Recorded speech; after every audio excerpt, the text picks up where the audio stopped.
and we're going to do our normal propagation and get picked up for TV. That'll take about a minute, and then we'll get the show rolling.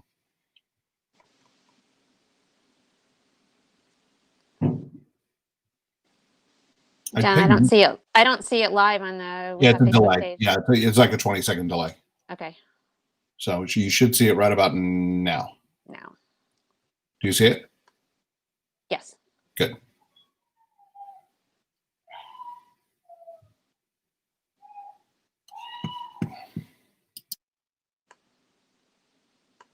Give me a second.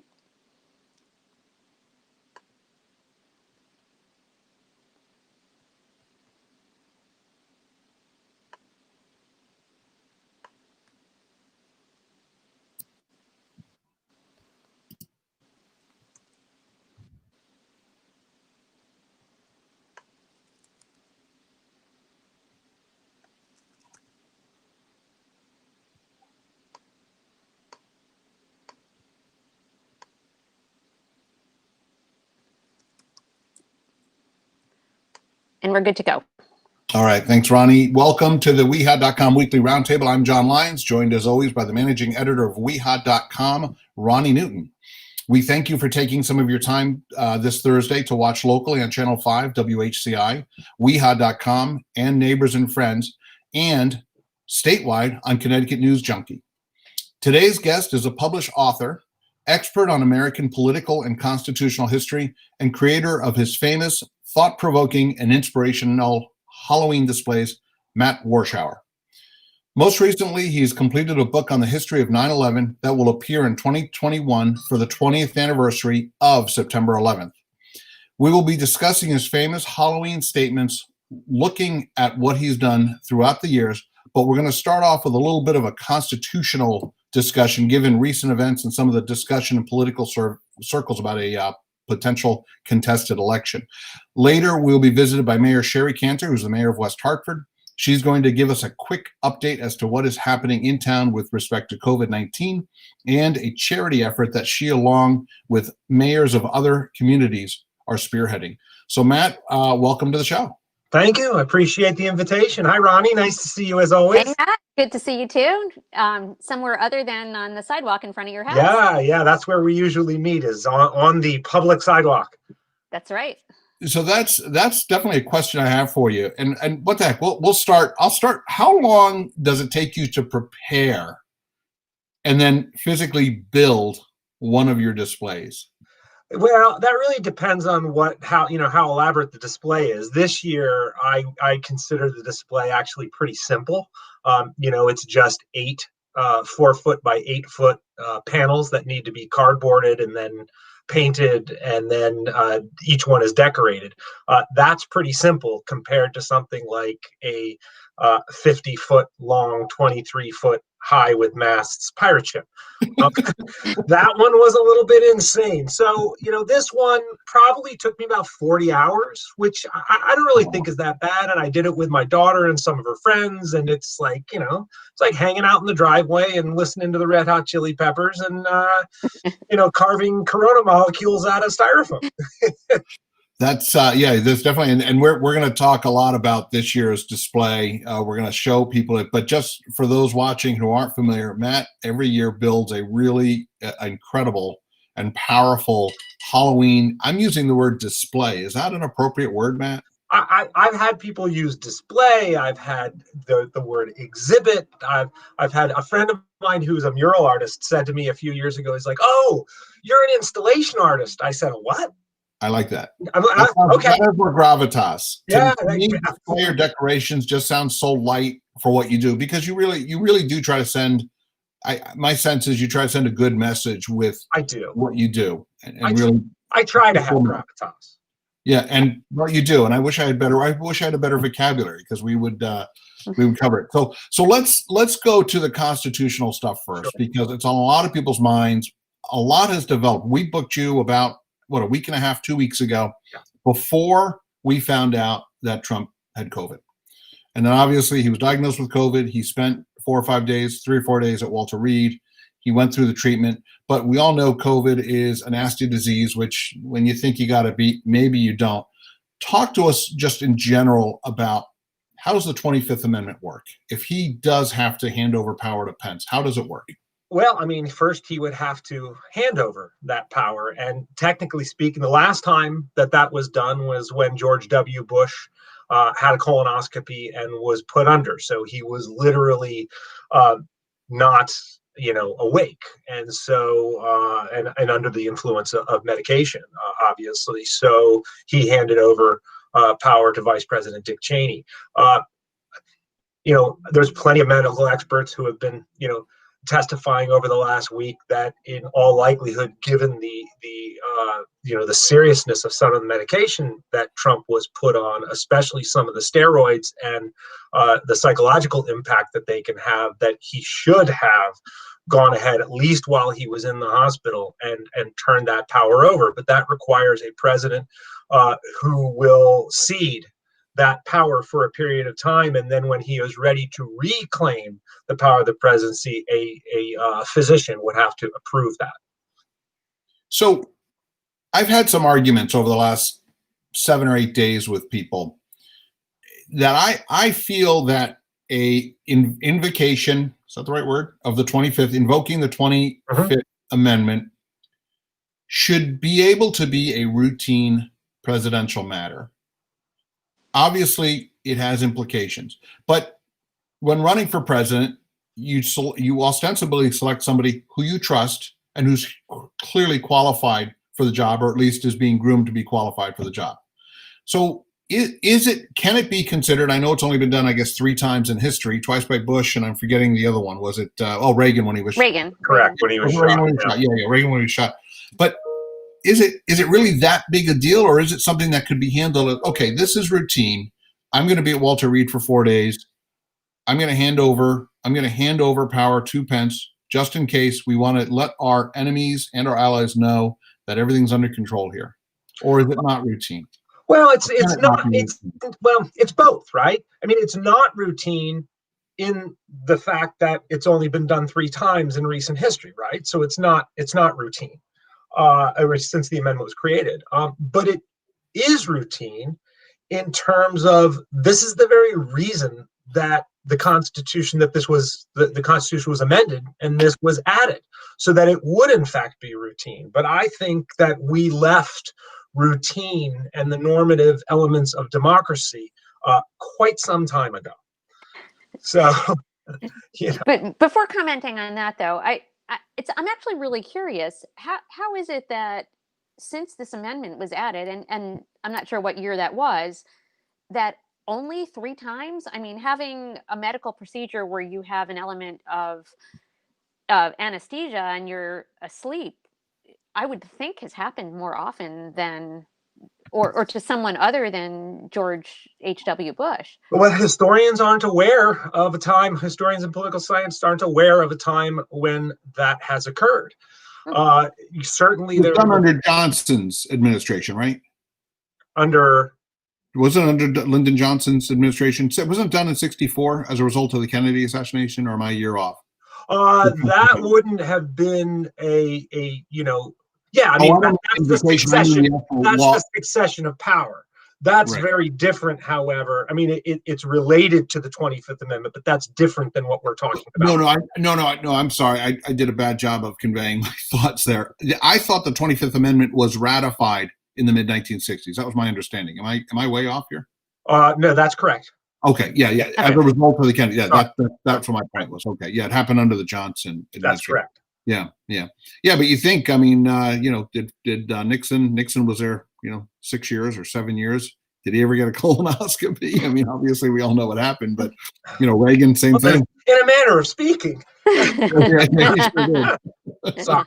Wait a minute. Sorry, I was kind of taking into the gutter, Ronnie. I'm sorry.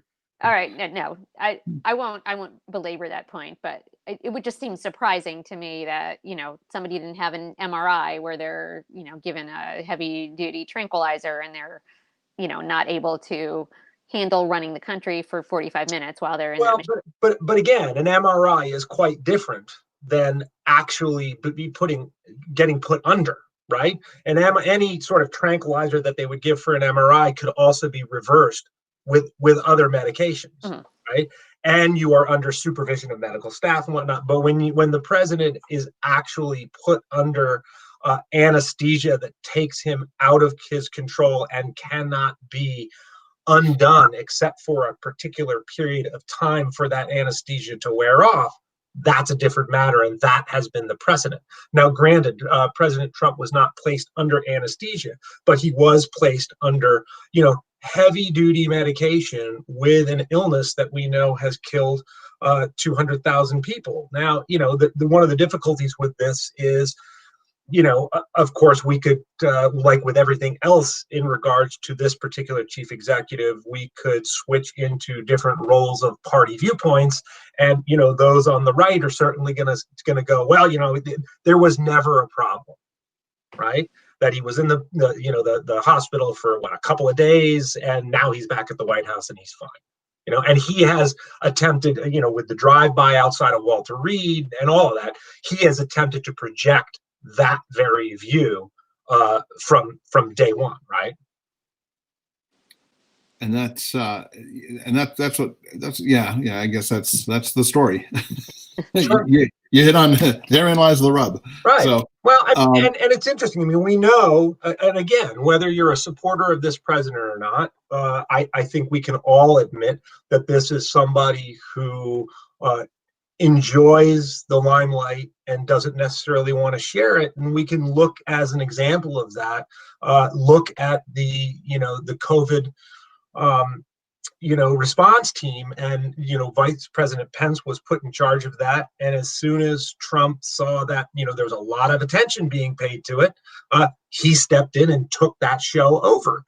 So we know that this is a president who loves the limelight. And again, whether you love him or you don't love him, you have to admit that he is very, very good at media and using modern media at what he does. And, there's quite a number of presidents in the past who have been, really ahead of their time in that regard. And it has resulted in being very effective for them. Yeah. So learning social media was something I think the Democrats, without getting political here, they fell far behind on. I do have. Even though Barack Obama was way ahead at that right? Barack Obama was ahead. I think Clinton didn't do such a good job with social media, and I know a couple of people on Biden's campaign, and there's a real focus on social media, trying to be very, very fast, very quick. So I want to talk to you a little bit about the upcoming election, but I'm going to ask you first to give us a little bit of a history lesson and kind of refresh our memories. Let's talk about the 2000 election, when we had the situation in Florida, Gore versus Bush. It was what would become Bush's first term. We had the hanging Chad situation. Can you kind of walk us through a little bit what happened both in Florida and then how it went through the courts as it relates to the Constitution? Because obviously I want to relate that. Then I want to talk about this upcoming election. Sure. Well, that's only the fifth presidential election in American history where there has been, either a problem with the Electoral College or there has been a situation where the person who won the most popular votes did not, in fact, win the presidency. We are now with the 2016 election. I believe that's only the third time in American history where the person who won the most popular votes, and in 2016 by a wide margin, does not, in fact, win the Electoral College and thus the presidency. So in 2000, the primary issue was that the voting in Florida was not clear and it was too close to call. And in fact, Al Gore conceded. And then when he found out that more votes were coming in very Democratic or blue counties, he then withdrew his concession. And, then the counting really started. And it was so close that Gore asked for a recount. And not to get, too in the weeds with it, but essentially they could have called for a recount of the entire state, or they could have called for a recount of particular counties. And, then it gets into partisanship in politics. And of course, they asked for a recount of very blue counties to try and, bump their own numbers. And then it went to, sort of a full recount, and it started getting into the court system. to cut to the chase of what then occurred is that the Florida Supreme Court stepped in and put basically a clock for counting this down. And the way that it should have worked is that if the state of Florida could not have completed their recount and therefore could not, at least in the specified period of time, so they have a certain amount of time before the electors themselves must report to the Congress. So every single state has its own electoral vote tally. And then they turn those electoral votes over. If Florida was unable to meet its timeline as set by the Florida court, then their electoral votes are essentially invalidated.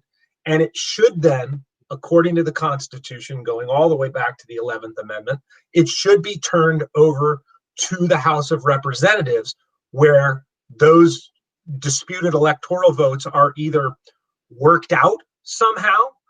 That was done in 1876 with Hayes versus Tilden, or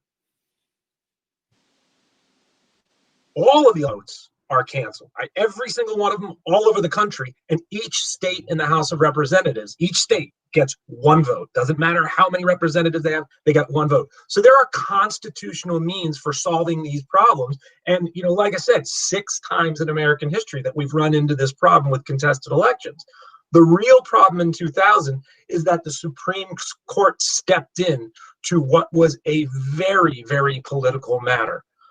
And that's something that they genuinely try to avoid when it's that clearly political in relation to election. And, my belief and the belief of many constitutional scholars and political science is that they made a mistake in what they did. They should not have gotten involved because it has made the court even more partisan at a very partisan period. And it called into question that election. So what should I know you laid out what the Constitution says. I realize you may be repeating a lot of what you said. What should have happened? Sticking to as a constitutionalist, what should have happened? And how is it that the Supreme Court did step in? Well, what permitted them to do that? They permitted them to do that. They very easily, it was pursued to the Supreme Court, which is the final appellate level in the United States. What should have happened is it should have run its course in Florida.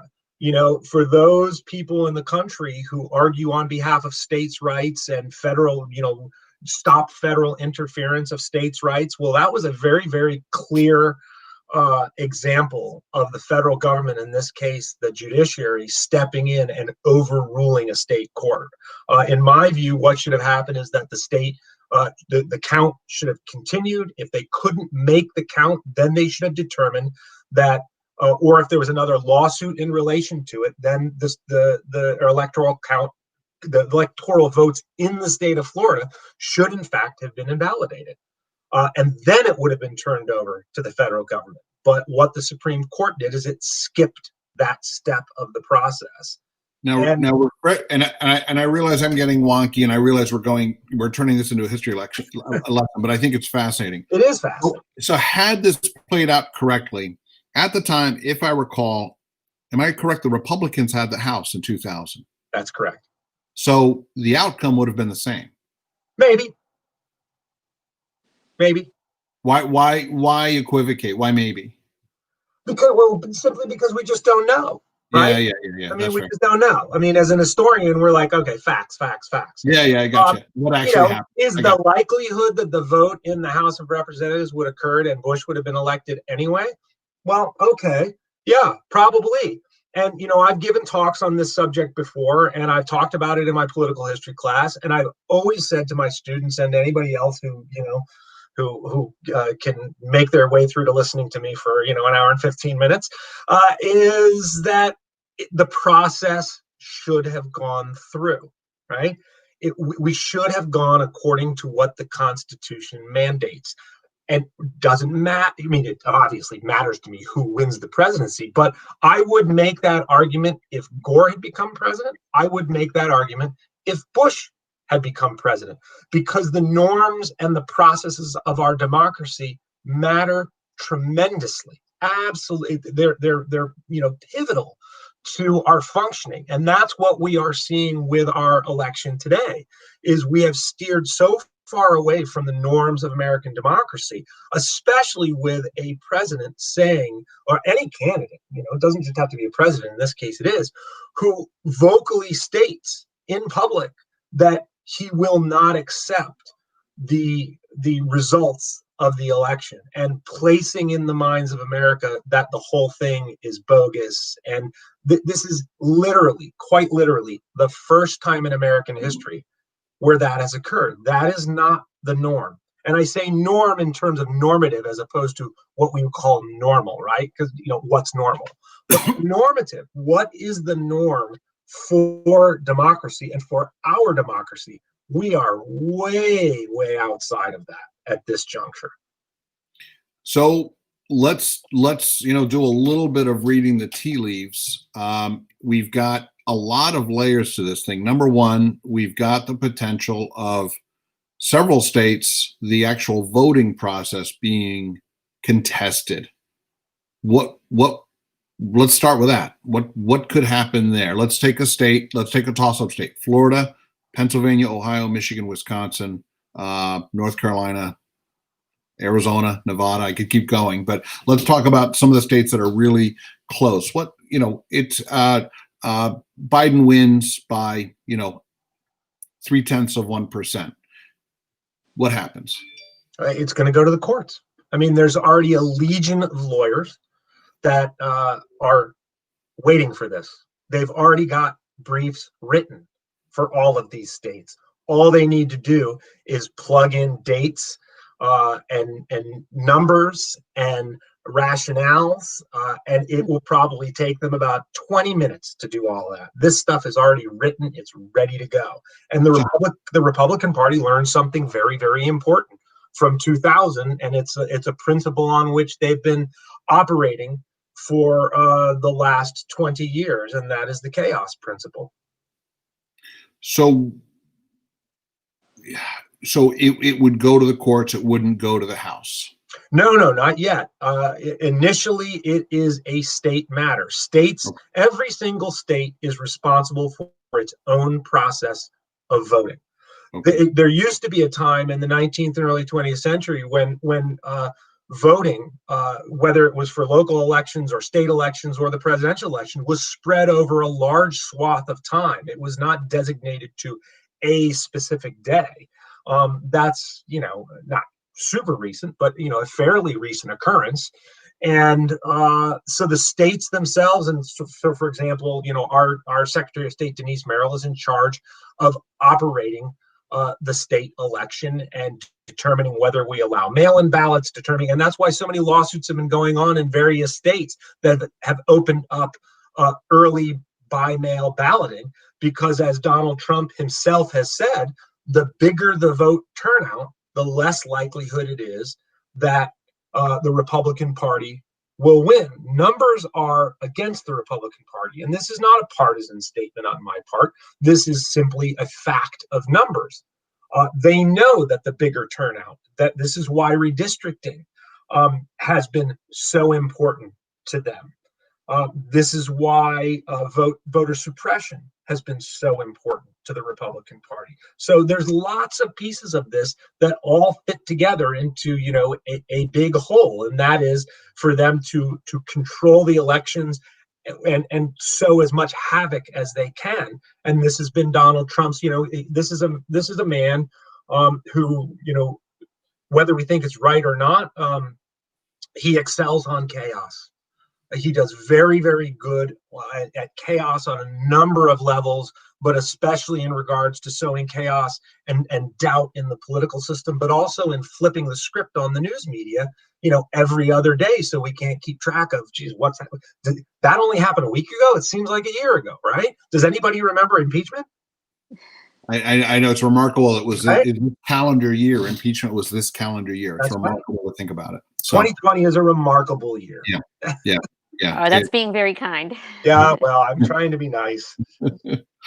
So the states have to certify the results, and then the electors electors for the Electoral College have to then cast their votes. That's due by December 10th, 12th, somewhere in there? Yeah, I think it's the 10th. Yeah. Right around there. Okay, so December 10th. So then let's say we've got 4 states that fail to file. Is the answer effectively the same answer you gave? Correct. How it should have gone in Florida? If the states cannot certify their electoral votes, then it goes to the House of Representatives.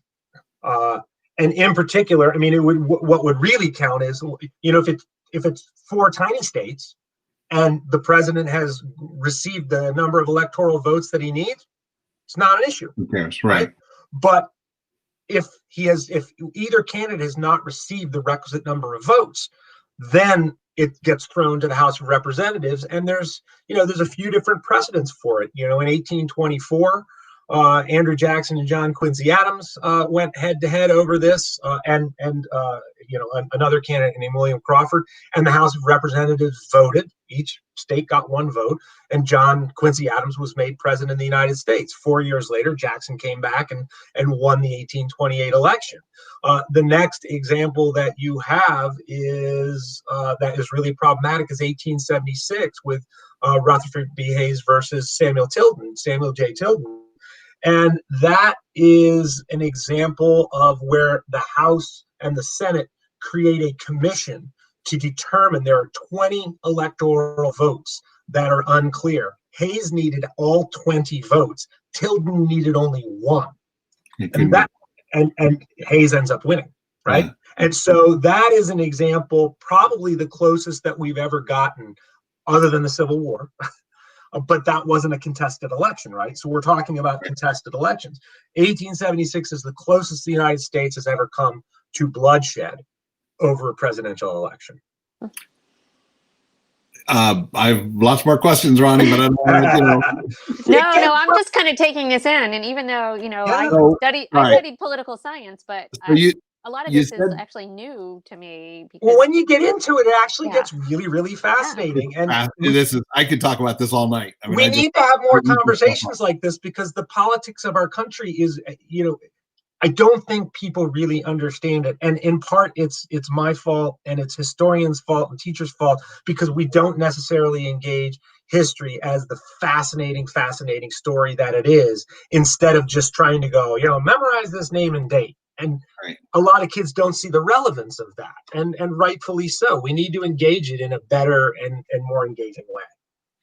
So 1861 rolls around, and we enter into what I'm going to call a highly meaningful civil war. There was a fundamental difference in belief as to whether African Americans should be kept as slaves or allowed to be free. Pretty significant issue, and I certainly would agree, worth, on the northern side, worth fighting for. There's talk now on the internet and on TV by people who are smart people about civil war. And I look, and aside from, there's a political divide, which is actually a lot narrower, I believe, than people are willing to admit. What are we gonna have a fight about? What the heck? What's out there? Is there an answer to this question, or is this a silly question? Well, I think it's a pretty relevant question, considering that a lot of people expect bloodshed in the aftermath of this election, regardless of who wins. We should have a conversation sometime about the Civil War in the North and the South, and about West Hartford.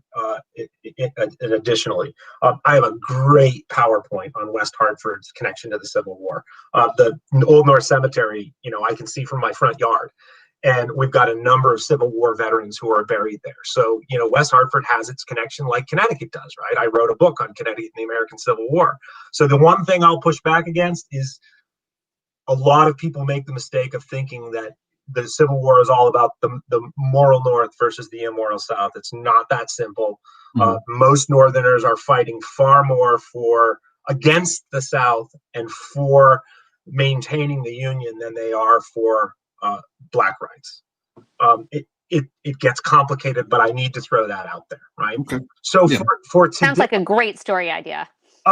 It's just fascinating. Or beyond that. Yeah, right. But the problem is not enough people know this history. right? And this is one of the problems: is we as Americans, we really don't know our history, especially our political history. And Well, we're proving that now. Well, we like to, and this has been one of the battles that has been raging just this summer when President Trump appeared at Mount Rushmore, and then he appeared at the National Archives just a few weeks ago and made these statements about, people hating our country and that we need to tell our great history. Well, you know what? Our history is, it's mixed, and every country's history is mixed. Every person's history is mixed. It's not all glory or all gore. It's both. And so, for today, I taught a course last spring that ended up going online that was enslavement and civil war. And I asked my students very specifically after we had moved online and Zoom, I said, so can any of you guys imagine a civil war breaking out in the United States, in the coming year? And my students all responded. They had spent a semester studying the American Civil War. So they all responded in a sort of nationalistic way. And they said, well, it wouldn't be the North versus the South. It wouldn't be the East versus the West. Well, you'd have to have a military coup for that to occur. And I let them all talk through it. And then I ultimately said, well, you're all thinking in far too sort of traditional terms of what a civil war would look like. We may very well have been already seeing the leading edges of a civil war over the course of this summer with the violence. Right. Bleeding Kansas, right, and Missouri. The battles in Kansas and Missouri began in 1855 with our own John Brown, right, from Connecticut. Good new movie coming out, right? So those started 5 years before the Civil War ever started. We started seeing political violence. We've already been seeing political violence. It's not going to look like the North versus the South. It's going to look like random acts of guerrilla warfare and violence. And we know that all you need to do in this country is severely disrupt the economy, and it throws everything into a tailspin. And I want to say one more thing, and then I'll stop talking. I know I'm a professor. I talk too much. One of my students in that particular course did 2 tours of duty in the United States Marine Corps, one in Iraq, one in Afghanistan. And I looked at him and I said, hey, how many guys would you need to sow total chaos in the state of Connecticut? He goes, 12. Wow. 12 well-trained guys could shut this state down. Right? Well, 6 people just tried to kidnap the governor of, was it Michigan? So I saw that in the news today. No, I haven't seen the news today yet. Yeah, I hope I'm not wrong on the state, but I think it was Michigan. I mean, sorry to my journalism friends. I'm trying to avoid the news a little bit. Hey. Local news is okay, right? Is that called Local is great, scroll? Ronnie. Local is great. We do doom scrolling. So this is incredible. This conversation could go on for quite a while. We're already over halfway through the show. We got to get to Halloween, John. Yeah, we got to get to Halloween. I know, just texted John. and I have more questions, but I'm not going to ask them. We're going to have you on again. I thought we were talking about Halloween. I know. I think you, the journalists, are trying to bulldoze me and test my historical knowledge. I've been marking the scores. So, all right, we're gonna bring up some video here, and we're gonna rather some AV. Bear with me. I'm going to make it so that we can actually see this, and I want to make sure that Matt, you can still hear me. I can definitely still hear you. Terrific. That means they can hear us. So we're gonna go to a screen, and this is from, I believe, and please correct me if I'm wrong, but I think I have an order. This I think is from 2012. No, this is 2016. This is okay. They're out of order. I apologize. We're going to bounce around a little bit. Talk to us a little bit, and there's actually 4 slides here. Talk to us a little bit about what we got going on here. Well, Trump was, he got elected certainly in part on the idea of, national security, which is still something that is in the wake of 9/11. Americans have been worried about national security ever since. He talked a lot about, criminals pouring over our border from Mexico, and it became one of the key elements of the campaign. And, America is a nation that is made up of immigrants, but has always been anti-immigrant, right? So, obviously I was not, terribly in favor of Trump. Though there are some people who saw this display and asked me, are you pro-Trump or anti-Trump? Right. So, I tried to, that was the key issue of the campaign. So armed guards, barbed wire, Trump in the Trump Tower, immigrants down below holding signs that say, I am not a criminal, things like that. That display was the most viral, I think, of any display I've done. It went international all over the world, got picked up on one particular Facebook page, had over 1 million views. Wow. I was interviewed by, people from Africa, people from Saudi Arabia, Germany, England. It was just remarkable how crazy that one went. So Matt, before we get into, and like I said, I've got everyone from 2012 to present day. What first inspired you? Like, when did the light bulb go on over your head that, hey, I'm going to do a big Halloween display? Well, I started doing Halloween displays from the first year I moved into the house in '98. And it started with, it wasn't a huge display, it was pumpkins and some skeletons. I put the witch on the tree. I went to Goodwill and got the, black sweatpants and the boots. And it was actually really funny because my stepbrother and I were standing in the front yard. We had just put up the witch on the tree, and I was so proud of my little creation. And this woman walked up, and I had a Labrador at the time, and she saw the dog and started going, "Oh, I just love Labradors. They're such beautiful dogs." And then out of the corner of her eye, she saw the witch leg. And yet there in that picture, you can actually see the witch up on the tree. Oh, yeah. Yep. She saw the witch on the tree, and she just let out this blood-curdling scream and jumped back about a solid foot and was hyperventilating and said, "Oh, the boot, the hand." And then she just walked away in a daze. And my brother and I looked at each other and started laughing. And I walked in the house, and my wife goes, "Did somebody scream?" And that's how this all began. So, it's gotten bigger over the years, obviously, and it went political in 2003 with the Iraq War. Well, I definitely think, and I'm going to show more here, but this is, you did Civil War, I think Ronni told me 2 years in a row, 11 and 12. Is that correct? I did, and that's because I was it was cool, but I was also the state's co-chair of the Connecticut Civil War Commemoration Commission. So we were, it seemed like the right theme for me. It's pretty awesome. Just looking at this, talk to us a little bit about this image here. Well, this was an election year. This was 2012. And yep. So it was a battle between Mitt Romney. And I have to say, I didn't necessarily agree with most of Mitt Romney's policies, except for his medical plan when he was the governor of Massachusetts, which he then turned away from. I never thought, and I still do not believe, that Mitt Romney is fundamentally unethical or immoral. I personally cannot say that about the current president. So this was a tug of war over America. And so both Obama and Mitt Romney are on a seesaw, tugging over the American flag. And then there's Civil War stuff in there, because I have believed for quite some time, for many years now, that our democracy has been headed in the wrong direction and has been in trouble. So where we are today right now is merely a coming of sort of day of judgment of where I think we've been going for the last 7 or 8 years. More really. I think is this 13 or 12 we're looking at now? I think this is 12. I think this is 2012. And this was actually not political. This was the 1 year after going political that I didn't do political. I just did a sort of medieval castle, and I actually got notes from people saying, "You need to go back to political. This is boring." But the great thing about that display was, if you see the coffin there, that was built into the wall, and it was on a hinge so I could open it. So on Halloween night, I scared the bejesus out of so many kids and their parents by popping out of that coffin, and it was great.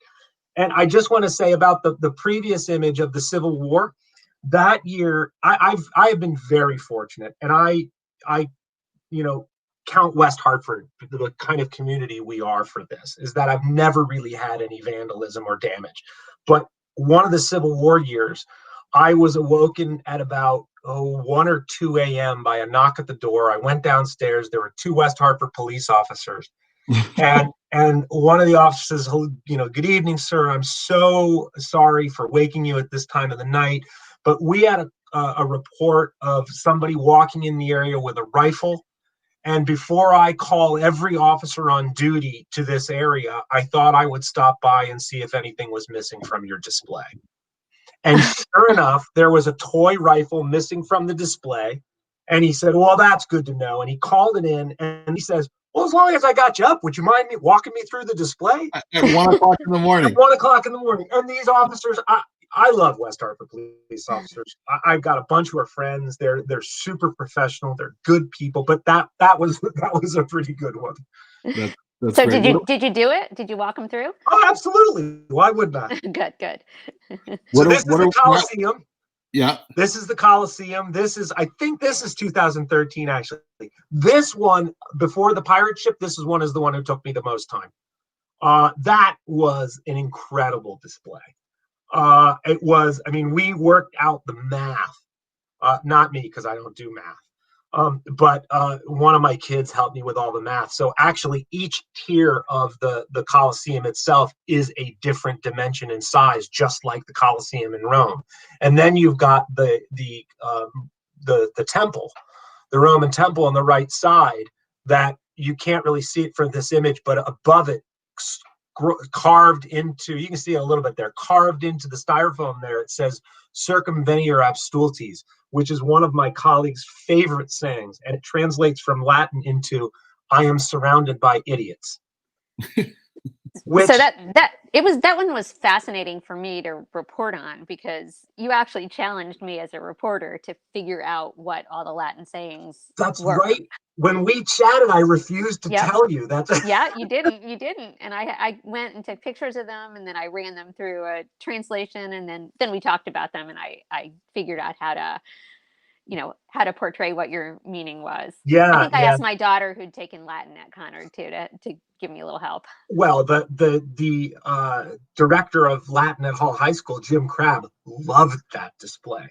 And I have to say, that year I got a letter in the mail, a card. Usually we get cards and postcards to the Halloween house. And when I see it to the Halloween house, I know they're positive. When I saw this particular card that said "to the residents of 115 North Main," I was like, "Oh, that's not fair." And the woman, it was clearly a woman who had written the card, and she was offended by the beheadings in the Roman Colosseum display. And this was at the time of ISIS, and said, "Didn't I know about ISIS and what was happening in the Middle East?" And I wish she had left someplace I could respond to, because my response would have been, "Apparently you don't understand the concept of irony." That was the whole point. In the interest of time, I had to fast forward to the 2020 display, which is, the 2 major news stories, and you were able to combine them both in your display. Talk to us a little bit about 2020. 2020, I specifically avoided the presidential election because we have a nation that is fraught and frenzied and ready to blow. I didn't want to contribute to that component of it, so I didn't put up Trump or Biden or either of their names. I did the 2 leading cultural, social, political issues of the year. They are Black Lives Matter and COVID. I believe they are intimately linked to one another because they both engage in the denial of science. One is the denial of hard science in regards to COVID, and one is the denial of social science in regards to refusing to recognize systemic racism is the outgrowth of the institution of slavery. Talk about the negligent homicide. Talk about the pictures above that. Those pictures are people who one of my daughters, Meryl, took off of the internet. They are people from all races, all ages. That is actually my sister-in-law's father-in-law right there. Alex Kovalenko died at the age of 91 from COVID. He was a doctor for 60 years, a community doctor. He was, as I put in the display, everyone's doctor. A remarkable, remarkable human being. And those people died. Estimates are that if the Trump administration, and this is from Columbia University, a study at Columbia, estimates are that if the Trump administration had acted only 2 weeks earlier than they did, some 82 to 84% of those who got sick and died, that wouldn't have occurred.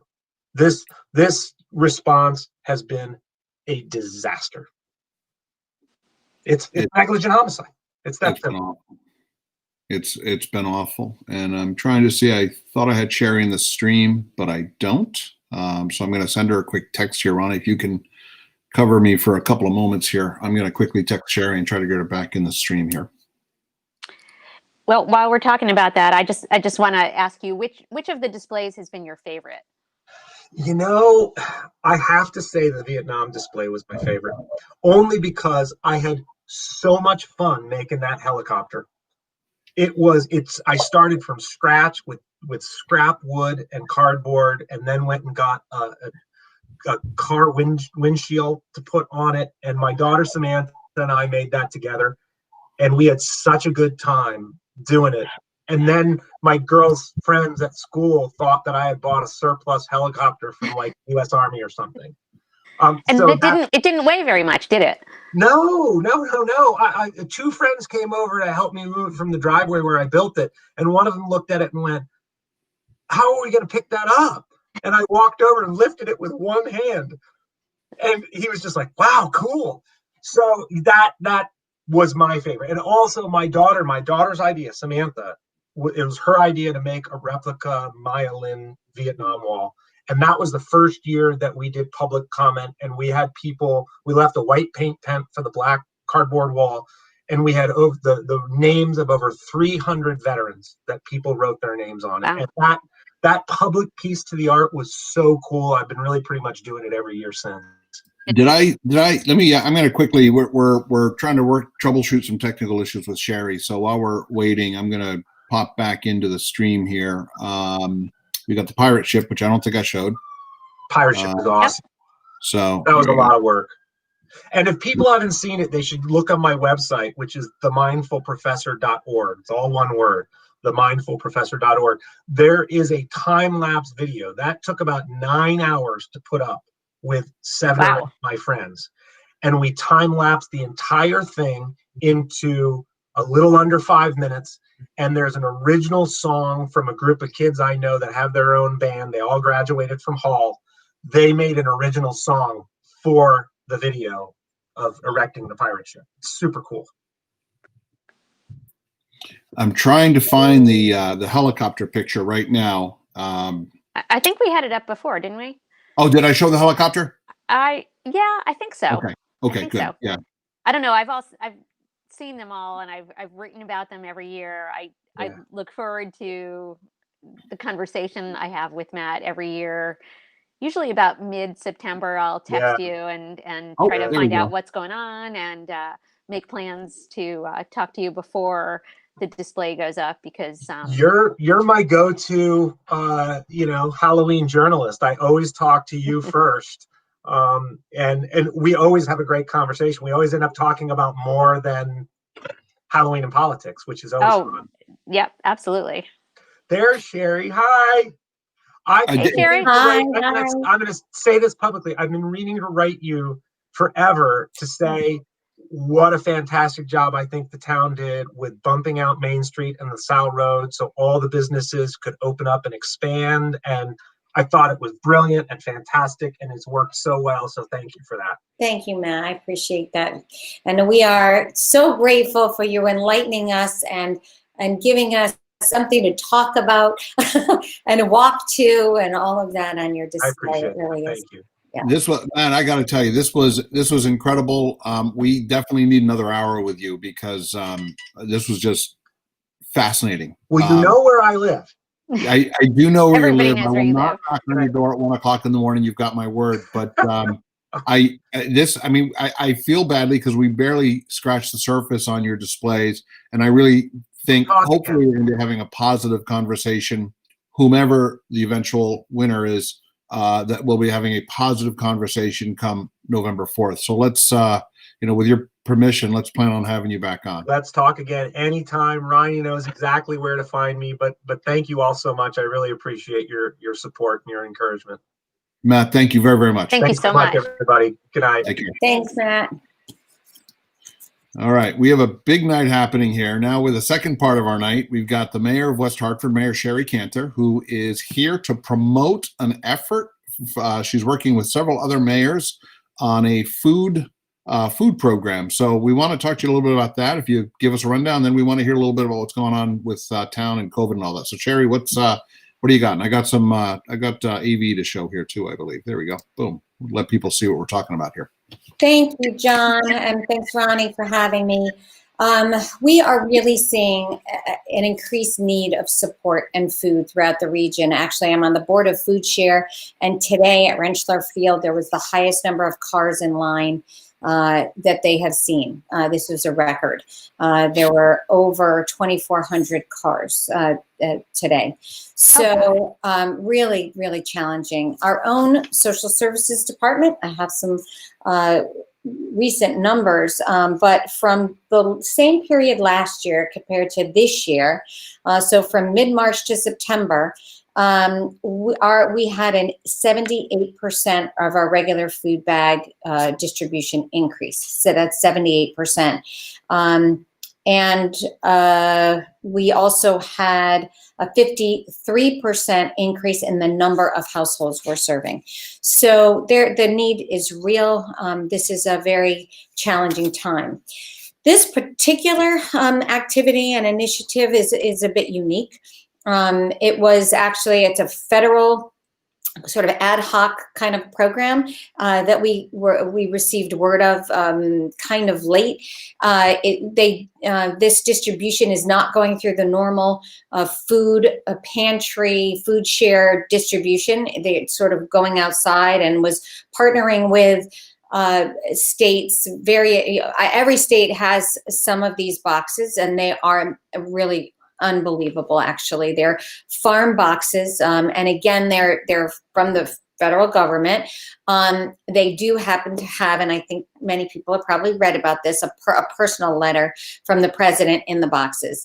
And there are some people that are giving them out that are handling that unique dynamics uniquely. They're handling it uniquely. So, but this is just for the month of October. We received word late last week that our region, New Bloomfield was actually had connected with someone to get a truck. We had not been able to, and we reached out. Suzette Brown and Mayor Brown, talked about joining forces and doing a 3 tri-town distribution because there's 1,800 boxes, 22-pound boxes on this refrigerated truck. There are perishable items that are on here. There is meat, there is dairy, there are vegetables. So this is a really unique opportunity. Interestingly, it just runs for the month of October. So it's a very short amount of time. But we want to, if this is available, we want to offer it to our community and people in need and make sure that they get boxes. So we are, again, it's outside of the normal food distribution service area. So we need volunteers. And so we're looking for 40 volunteers collectively with the 3 towns. And again, this is Bloomfield, West Hartford, and Windsor. And I'd like to thank again Mayor Brown and Mayor Donald Trinks from Windsor for being my partners in this. And so we're looking for 40 volunteers, 22-pound boxes, so you need to be able to handle and lift those boxes. The location is at Rehoboth Church of God, 1170 Blue Hills Avenue in Bloomfield. They will be Friday so that's tomorrow is the first day, October 9th, October 16th, October 23rd, and the last one is on October 30th. The time is for the volunteers is from 9 to 2:30. I think the pickup actually starts at 10. But the volunteer requirements are you be a team player, positive attitude, flexible, reliable, and committed. You also must be able to lift, like I said, 22-pound boxes, and you must be 18 years of age or older. Volunteers' responsibilities will assist in staging and placing boxes into car trunks. Masks, gloves, and hand sanitizers will also be provided. But if you want to bring any of your own, I'm sure that'd be appreciated too. Refreshments will also be provided for volunteers. And all volunteers must sign up in advance. So inform of you, they want to be informed of the date. So and I will give you the number to call. This is being, again, centralized in Bloomfield. Please inform us of the date you're interested in, your name, your address, your email, and your phone number if anything were to change. So please contact, and it's on the bottom of it's on the last line of that, the volunteers needed list. It is, please contact Yvette Pennell, I'm sorry, from Bloomfield Senior Services, and then the addresses are on there. I don't know if you can enlarge that last line, but if you want that information and you are unable to get it, you can call me. My cell phone is 860-416-9611, or text me 860-416-9611, or email mayor@westhartfordct.gov. So feel free to volunteer, not just this, it's a little late notice for tomorrow, but any of the remaining 3 weeks, and we would appreciate your help. We expect the boxes will go very quickly. Jason Jakubowski from Food Share said they will be gone in 2 hours. So if you plan on picking up a box, please get there early and be patient. We expect there are going to be significant lines. And if you don't get one this week, then maybe we'll put you on a list for the following week. So we make sure that we spread that benefit out to people. All right. And I put all in the comments, including the contact number at the organization. Great. I didn't put your phone number in the comments. Great. So I also published this. I published this Thank you, Ron. Yes. flyer along with a write-up on WeHad.com, and it'll be in our Friday newsletter. So Terrific. That'll hopefully help spread the word a little bit more. Terrific.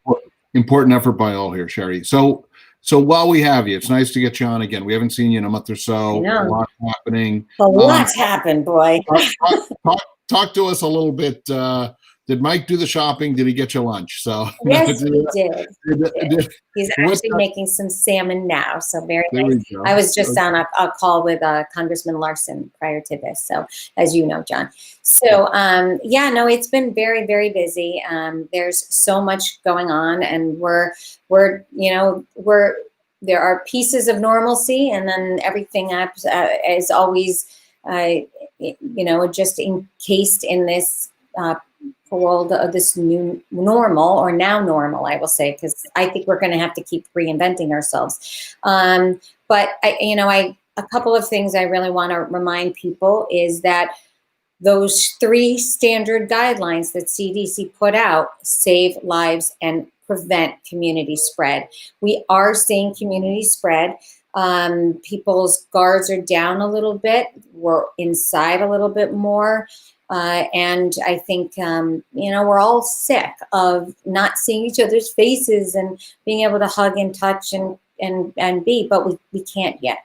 Otherwise, we're going to have to, back up a little further, and it's going to take longer to have this rhythm of some sense of normalcy. So wear your face coverings, wash your hands, and remain physically, you don't have to remain socially, physically distant. So really important. And we see it, firsthand on that end. It really is a bit of Russian roulette. Some people are fine, and other people, I know a 29-year-old who has had problems for months, and she's been throwing blood clots, and she's a healthy young lady. My own sister and brother-in-law have COVID. My brother-in-law, they live in New York, and my brother-in-law, 2 days, 3 days, he was feeling much better.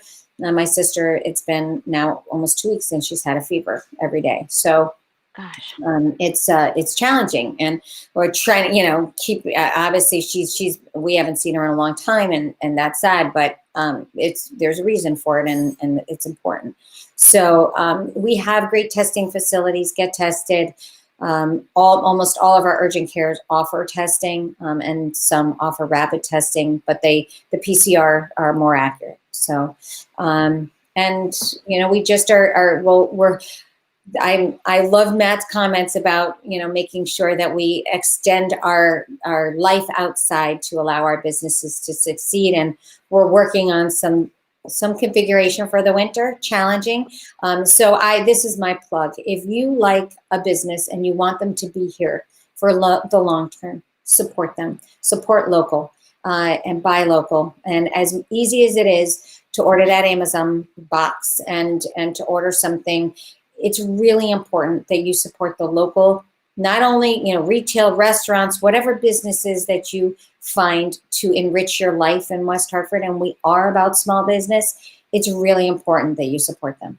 So we're actually going to be starting a new feature on Business Buzz, not this week, but next week. Heard. Oh, I love it. Well, we're going to have some tips and then a feature on a business each week that is doing something special to differentiate themselves in this time of COVID, as well as, what makes it important to support our local, even our businesses that are bigger businesses, not necessarily locally owned, but maybe a franchise of a national business. Absolutely. They're still part of our community, and it's really important to, to keep them here, because there would be a big loss if they disappeared. Absolutely. And I couldn't agree more. If you like going to a institution, whether it's a nonprofit or a retail store or a restaurant, no matter, the size or whatever, they are all hurting. We just have less control if it's a national chain as opposed to a local owner. That's the one differentiation. But again, they're relying on us, and we all can't. Not everybody can, and we understand that. But if you can, it's really important that you deliver. So I'll ask you one more question. I know we're running long here, so I don't want to take it too long. But council has been meeting regularly, and you've been conducting business as usual over the Zoom meetings. But you have been doing. What are some of the things that you have been working on, and some of the things you've accomplished over the last few months? I know there's a big development going in off of Prospect and Park. I know that's really exciting because that's going to be 122 units or something. No, it's 298 units. It's actually 300 units. Yeah, so it's the biggest multi-residential development that we have approved, and it's a really important. It's a linchpin of a property, and really it's the gateway to West Hartford. Really important for the mall behind it, the strip mall behind it, as well as all of Park Road. And Park Road is truly such an eclectic gem of a location, and it's really wonderful that this is going to, I think, breathe so much life into Park Road. And those business owners and really came out in big support of this development. The Prospect Cafe right now across the street has new membership.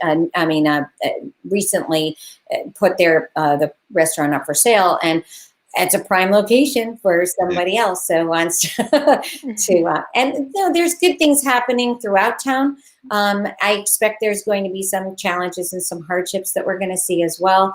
We're working. We're in a due diligence phase of the former Yukon property, the Ideanomics property. There's that property is up for sale now. But there's lots going on. There's lots to think about. We have a lot of planning to do going forward. So we've been working hard. We're also going to be introducing we're working on a new kind of zoning format for New Park, our transportation-oriented development area. So we are looking more at a holistic zoning as well to promote development. We had on several weeks ago, we had on the vice chair of the Connecticut Realtors Association, and he talked, I don't know if you've got your finger on the pulse of this, I don't know if you're supposed to, but a lot of people are moving to town. Yes. Like our tax rolls are growing really nicely. Yes. You've got to be thrilled. No, it's really amazing because we were one of the only towns, and Ronni shared this.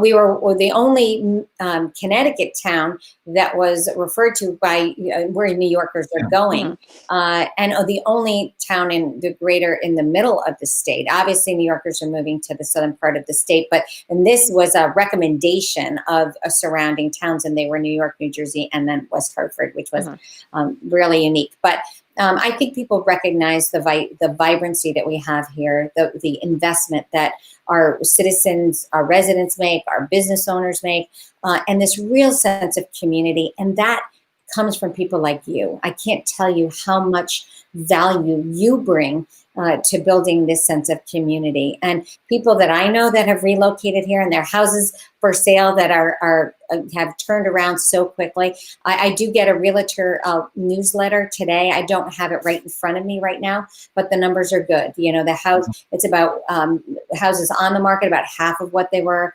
last year. They're about 30% above where they were last year in the median price. So the indicators are good. I have heard from some people, they were looking in West Hartford and lost several times bidding on homes and ended up having to go to another town. So, that's hard, but our housing stock our inventory is a little low right now. So, I like hearing the real estate agents complain about low inventory. I know that's good news for West Hartford. Yes, and Sherry, it's been my parting shot. It's been under your steady leadership over the last 5 or 6 years that we've gotten to this point. I know on a personal note, I'm grateful that you're our mayor, and I hope you're around for a long, long time. Don't run for governor. No. Ronnie, any parting shots before I wrap up? I think I'm good. I'm actually going to head out to visit the Gastro Park before it closes for the night. Today's their opening day, and I want to check that out. And it's something really, really cool that has come to West Hartford, and say hi to see how that does. I'm trying to make it this weekend. Great. Sherry Cantor, Mayor of West Hartford, thank you. We're grateful for having you on, and we got to get you on for a full hour in the next few weeks, maybe after the election when things quiet down, and really dig into what's going on, because there's so much, in spite of COVID, there's so much good going on in town, and we got to talk about that. Ronni, as always, it's a great show. I tried to twist arms to go to Gastro tonight, but to meet you guys there, but we lost out. We're going to do it over the weekend, though. We've got my wife's sister in town, so we're going to maybe head over there over the weekend. So I got to put a warm jacket on. I see the wind blowing outside. It got up to 63, but it's probably 50 out there right now. It's chilly. It's going to be a cold night. So anyways, for Ronni Newton, I am John Lyons. Thank you for watching this week's WeHa Weekly Roundtable, and we'll see you next week. Thank you.